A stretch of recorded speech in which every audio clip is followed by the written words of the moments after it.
want to take just a minute and provide you with a brief update on the pool stroke and the parts of the pool stroke. I know you've watched several videos before where the first video said you're going to work on the parts of the pool stroke: set, pause, finish, freeze, and then we talked about the counting method. I'm telling you, from my experience, this has been roughly 3 years since I originally taped the videos on set, pause, finish, freeze, and then the one on the counting method. What I've found over the past 3 years is that the counting method is a far superior method whenever you're going into practicing your pool stroke. So as you do that, as you get down to shoot the cue ball into the pocket or practice pocketing that object ball and you're working on your stroke, I recommend, instead of saying set, pause, finish, freeze, 4, 3, 2, 1, then get up, I recommend saying 1, 2, 3, 1, 2, 1, 2, 3, 4. I found that slows your stroke down. It gets the stops in the correct place, and really I've seen bigger improvements for students that are using that method. So while it's important that you learn the parts of the pool stroke, and it's important that you understand what the set position is, what the pause position is, what the finish and freeze position is, it's also important that you get those stroke durations with the correct timing. You know, you hear pool instructors talk about timing.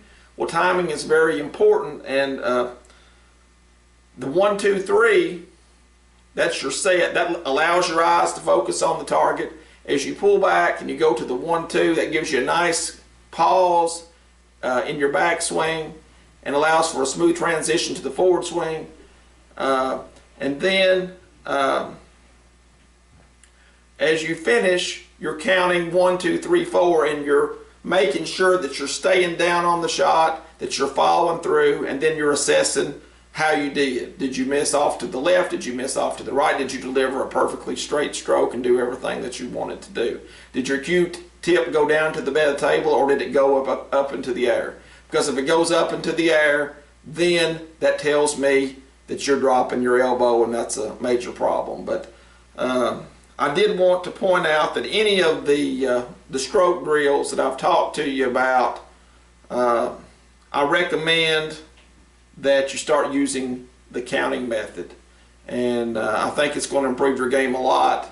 I think that it just better equips you to put those stops into your stroke. It's more exaggerated, in other words. Instead of just saying set and stopping for a second, you're saying set and you're going 1, 2, 3. And that set, I just want to go ahead and say this on this video, the set may be the most important part of your pool stroke.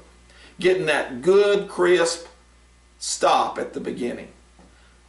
You know, recently I've been playing pool really well, and I attribute it to the fact that I'm giving the set in my pool stroke a lot of attention. It allows my eyes to focus on the contact point of the object ball. If you're not really emphasizing that set in your stroke, or the 1, 2, 3, then you're not allowing your game to reach up to its full potential. Because you watch these professional players, you watch Shane Van Boening, you watch Buddy Hall, they've all got a really strong set in their game, and I think that's the most underrated part of the pool stroke, is that 1, 2, 3, or that set.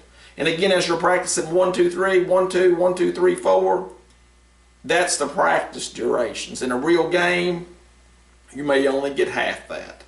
But if you have questions about the pool stroke, if you have questions about the set, again, the set's probably the most important part of your stroke, give me a call and I'll be glad to answer any of those questions that you have.